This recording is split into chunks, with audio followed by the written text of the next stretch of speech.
Well, good morning again. My name is Pastor Rob Bailey, and we're starting a series here at South Lake Church going through the letter of Revelation. And you've probably noticed with the graphic outside, you've probably seen on Facebook, this is a picture of a door. The letter of Revelation, as we're going to work through these next 7 weeks together, is what's known as apocalyptic literature. But for most of us, when you think apocalyptic, you think Armageddon, you think the end of the world, or boy, do I love the smell of napalm in the morning. Apocalyptic literature is a style of Hebrew writing that helps unveil what is not seen. So the book of Ezekiel has apocalyptic literature in it. Half the book of Daniel has apocalyptic literature, helping us see the heavenly, the angelic realms of things going on. And that's important as we start this journey together, that this book is not a key to understanding how the world's going to end. It is a revelation of knowing who Jesus is. We're going to work through that together.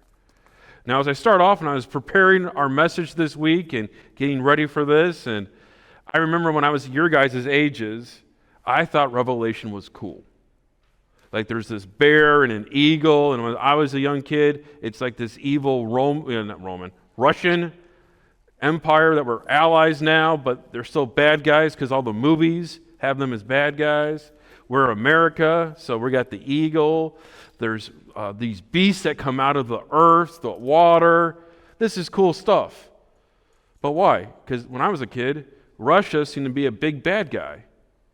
Israel in the Middle East seemed to have conflicts going on in it when I was your guys' age.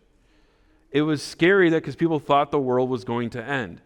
And then I realized, well, wait a second. That was 30 years ago. I thought the same thing 20 years ago. A lot of us were thinking that 10 years ago. And here are similar, not exact same situations, similar problems, similar enemies still happening today. And I bring that up to you. I want to share that with you as encouragement that as we see the world and all the horrible things that can and do happen, it's easy to say, well, this is the end time. Well, guess what? Every year, every 10 years, every 100 years, people have been claiming this is the end times. And here's the best church answer I can give you as a Lutheran. When Jesus ascended 40 days after his resurrection, that was the start of the end times. We've been in the end times. We are going to go through the end times. Much luck, I'll live past, I'll be dead before the end times. We'll see. But we are here now. So the question is, if this is not about the end of the world per se, or helping us predict the events going, what is it about then? Is it about the cool eagles and the bears fighting against each other? Are there going to be giant beasts that come out of water? What's this about? Well, for those who have the physical bulletin, there's a handout in there with some extra verses for you. If you're going online, just scroll down just a little bit. These verses are there. And I want to point to you, before we begin, as we start this message, Revelation chapter 1, verses 1 through 3. I promise not 1 through 13. This is what Jesus, who meets with John on Patmos, has to say. And I should probably talk about that for a second. John, the disciple of Jesus, the one who's supposed to watch over Mary, has been arrested, tortured. Traditions say they even boiled him. He survived. Now he's exiled onto an island known as Patmos. And there, he's writing to the churches. And on one Sunday, this happened. So let's read. The revelation of Jesus Christ. So right there, that line tells us what's about to happen. Everything we're going to continue reading is a revelation of who? Jesus Christ. So when you get something confusing, you're wondering what's going on, remember how Jesus starts off with John. the revelation of Jesus Christ, which God gave to him to show his servants the things that must soon take place. He made it known by sending his angel to his servant John, who bore witness to the word of God and the testimony of Jesus Christ, even to all that he saw. Blessed is the one who reads aloud the words of this prophecy, and blessed are those who hear and those who keep that is written in it, for the time is near. So if I'm reading that out loud, and you're all listening, guess what that means for both of us? We're blessed. Aren't you glad you came to church today? The reason why I bring this point up is that we go through this journey of reading Revelation. At the end of the day, I'm going to point us, as our pastor leading through this, back to Jesus Christ. I'm going to share other interpretations so you know what other church bodies and other Christians might believe or teach. But my focus, my goal will always get back to verse 1. This is a revelation of Jesus. So with Revelation, there are 22 chapters, and I think for most of us here, well, how many weeks are we doing this? We're doing it 7 weeks. Is that going to do justice to the whole book? No. But my hope and my plan is, as we work through Revelation together, we have an overall idea of the narrative going forward. And you can make an argument doing 22 weeks on Revelation is probably not enough to do it justice. So today, we're in the beginning, focusing on chapters 2 and 3. So again, if you have the journals, you can use this. You can also write in your own Bibles and take notes. Chapters 2 and 3 are focused on 7 different churches. So in a sense, before we get to all the really fun, cool, crazy imagery in the book of Revelation, we have these notices, letters from Jesus to different churches. There are 7. And what's interesting about these 7 different churches, 2 of them get like A+ reports from Jesus. He's happy about them. He cares about them. One of them's in our reading today, Smyrna. The other is the city of Philadelphia. The city of brotherly love. That's what it means in Greek. The other cities all have some kind of issue. So in our reading today, we're going to do one that gets a good grade from Jesus and one that has some issues going on. We're going to work through that together.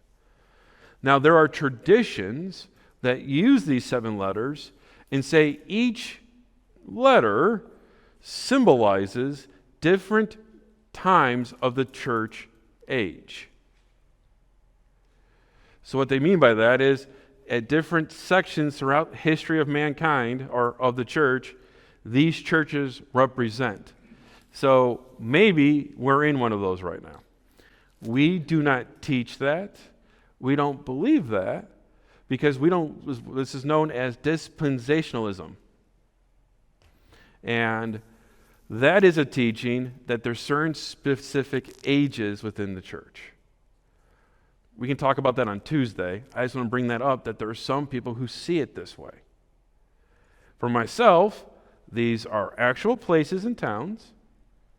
And what Jesus is going to share here, I believe on the figuratively on the side, any Christian in any church could see themselves dealing with the same struggles that these churches are. Why it's important to read chapters 2 and 3. So let's do that. So chapter 2, verse 8, this is the section that is addressed to the church in Smyrna. And the other church that we see, which is verse 12, is the church in Pergamum. What's special about these churches? Well, right now, these are all churches that are in what we call today Turkey. Each of these cities has a special, they're all thriving. And for them, they have different reasons why they're thriving. For Smyrna, they have a special export. Smyrna, myrrh. They export the resin, the fragrance that's used for perfumes, for burials, myrrh. And when Jesus is born, you remember the 3 gifts that were given to Jesus? Myrrh, frankincense, and gold. So it's interesting, he gets frankincense and gold, kind of like a kingly gift, but myrrh's a weird gift because that normally deals with death. Why would you give that to a baby? Well, Smyrna, they're a town where that comes from. Pergamum is another town that is thriving, is successful, but its export is this new invention that came out. Paper. Paper's now starting to be made. So again, it's funny, smart how the churches are being built around towns that are growing and thriving.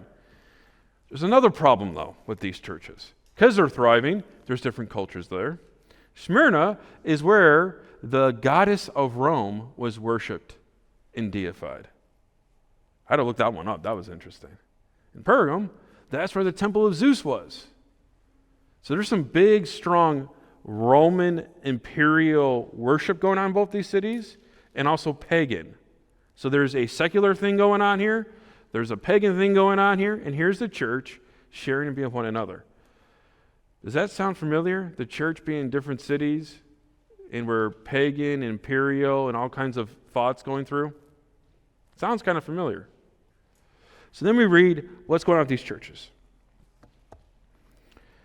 So I love this comment. So this is what Jesus has to say to them. I know your tribulation and your poverty, but you are rich. And the slander of those who say that they are Jews and are not are a synagogue of Satan. Do not fear what you are about to suffer. Behold, the devil's about to... I'm going to hold there for a second. So Smyrna, as a church plant starting up, as they're sharing going on, they're being persecuted by a group. And the group are the local Jewish synagogue. What a lot of people don't know about church history is that when the Christians were originally persecuted, it wasn't by Romans. It was by the Jews within that town. The reason why, as far as the Romans concerned, Christians were just another Jewish religion. We had the same protections. So as you read through Paul and Acts and here in Revelation, here's the synagogue attacking the Christians there. But Jesus makes a point. They're not of God. They are not helping. They're not serving. But they will persecute you. In Pergamum, we're going to flip back over. Sorry, Josh, I know it's kind of funny with the verses here. I know you dwell in Satan's throne. So again, he's talking about the imperial worship. Yet you hold fast my name. You did not deny my faith, even in the days of Antipas, my faithful witness, who was killed among you, where Satan dwells. Sounds good. But I have a few things against you. Uh-oh. You have some there who hold to the teaching of Balaam, who taught Balak to put a stumbling block before the sons of Israel, so they may eat food sacrificed to idols, practice sexual immorality. So you have some of you who hold to the teachings of the Nicolaitans, who therefore repent. If not, I will come to you soon and war against them with the sword of my mouth. So both churches are experiencing persecution. The ones in Smyrna are being attacked, but what are they doing? They're still holding to the faith of who Jesus is. In Pergamum, they're starting to compromise. Now, Jim Simpson's in the back. Jim, what's your favorite Old Testament story about? Old Testament story. Something that's talking. The talking donkey. And when we did that a year or two ago, a lot of you had said you had no idea that was in the Bible. Well, here in Revelation, it's referencing the talking donkey. Balaam, in the Old Testament, is sent out to curse God's people. And every time he cursed them, he gave blessings. Well, we find out something happens to them, and eventually God's people kill Balaam. Why? Well, what happens is that Balaam, because he couldn't curse the people, found another way around, a loophole. You know what? Let's send our women to be with them, sleep with them, and worship other idols. That's how we'll mess with them. And it worked. So what we see here in Pergamum is that they are dealing with pressure of falling from false worship, and they're compromising, which is tying us back to the Old Testament. When they compromised before they went into the Holy Land, they did the same things. So God's calling them out right now. You're going to be facing trouble. In your guys' case, you've now fallen for it. You're mixing the faith, and you're coming away from me. But I'm coming back. So let's switch back to Smyrna now. Verse 10. Do not fear what you're about to suffer. Behold, the devil is about to throw some of you into prison, that you may be tested, and for 10 days you will have tribulation. Be faithful unto death, and I will give you the crown of life. So what does he tell the people in Smyrna? You know what? That persecution that you're fighting against and dealing with, more is going to happen. In fact, some of you are going to experience being imprisoned, tied up. But be faithful unto the point of death. Now, the reason I'm bringing these up because these two churches are both dealing with a very similar issue, but one's compromising so that way they don't have to go through the uncomfortableness, the hurt of persecution, where the other one, more is going to happen. And that's an important message because if you believe that why we gather here together, deal with school, deal with all the hardships, that believing in Jesus isn't about making your life perfect, but knowing that He's with you, then this message reminds you that some of you were going to suffer. But through it, I will be with you. And be faithful to the point of death, I'll give you the crown of life. My confirmation verse is Revelation 2:10. Now, we went through confirmation for some of us here. Every time you look for a verse or shared your verse, what did I always ask you to do? And remember what I had you do besides just read your verse? Lily? Yes. Because it's easy just to pick a verse. It's another thing to think about it, meditate on it, and be with it. And I always ask all of you the context of that verse. Why? Because when I chose Revelation 2:10, it was, be faithful to the point of death, I'll give you the crown of life. It was my mother's. I'm like, oh, perfect. But what does the beginning of verse 10 say? Do not fear what you're about to suffer. That's still part of the verse. Behold, the devil's about to throw some of you into prison, that you may be tested. For 10 days you will have tribulation. Then be faithful until the point of death. I'll give you the crown of life. So my warning to all our kids here, and those that'll be doing it next year, or listening in, always good to read the full verse, because the verse that I think about and talk about reminds me I'm going to suffer for my faith. So thank you, Mom. I love you. So the question is, then how do we deal with this? Because we do have suffering. Some of us, it's just getting made fun of. Some of it, maybe you might get excluded from hanging out with other people. Or you might not feel like you're part of the group because of your faith of who Jesus is. Or as we see in the world, people are persecuted, people die, they suffer. My response is, hold on to what Christ has done. And it's not hoping that He's going to make your life amazing or give you the Powerball tickets. It's that He took on your hurt, your brokenness on the cross. That you are forgiven, you are made new, that you can live in this life and be a part of it.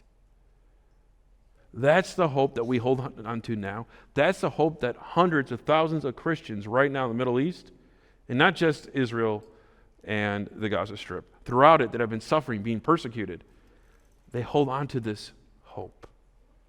So what do we do about it? Well, verse 11. He who has an ear, let him hear what the Spirit says to the churches. The one who conquers will not be hurt by the second death. Now, for some, you can read that and say, cool, that means if we believe in this, we won't experience the second death. There's some truth into that. But I think this is really calling out, who's the person who took on death? Jesus. And He will conquer through all those struggles. Well, let's look at what it says for Pergamum. Because remember, yeah, they got some issues. Yeah, there might be compromising, but this is what it says now. This is verse 17.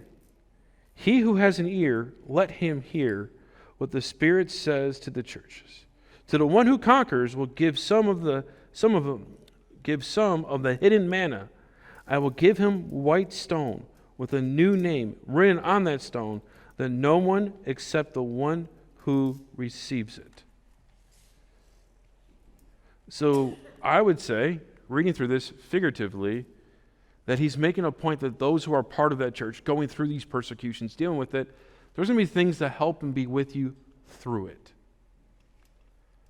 Now, the first thing to remind ourselves, sometimes the biggest struggle here in all this, our heart, our mind might be messing with us. So you want to pull up the Martin Luther quote there.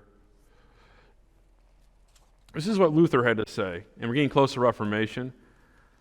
I am more afraid of my own heart than of the people and of the Pope and all his cardinals. I have within me the great Pope. What's Luther saying here? As much as there's other people messing around, kind of like Pergamum, like Smyrna, the person who can truly mess up his own faith, his relationship with Jesus, is himself. So this is the good news.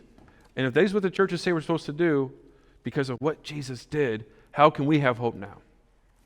Well, again, what Pergamum says, I will give them, I'll make sure I say it right, the hidden manna, or the secret manna, depending on your translation. Every time you and I come up together to enjoy and be a part of the Lord's Supper, are experiencing the bread of heaven. Christ's body, his blood, suffered for you. And as we're going through those struggles and those hurts, we have his promises. But then there's this weird thing at the end, right? It says, and I will give him a white stone with a name written on that stone that no one knows except the one who receives it. This is my last point for our message today. The white stone. Well, the idea here, potentially, is some customs, especially in the Greek world, when you voted, you'd have white stones and black stones, and when you put your vote in, that's how they casted votes. And if you're a jury, per se, you could put the white vote as a vote to say that the person was, take a guess, innocent. So in a sense, there's this picture that you are innocent. But another, again, multiple traditions, and that white stone also represents an invite to the feast. And when you would go there, you would drop off the white stone to show that you were invited to be there. For us as Christians, your baptism marks you as part of his family. You are given Jesus' name on who you are. That no matter what you're dealing with or struggling with, you are a part of his family. You get an invite to the feast. As we leave here and we struggle and we work through this together, I hope we keep that focus on who Jesus is. But also a reminder that you are a part of this family. You are marked as his. And that gives us hope and joy.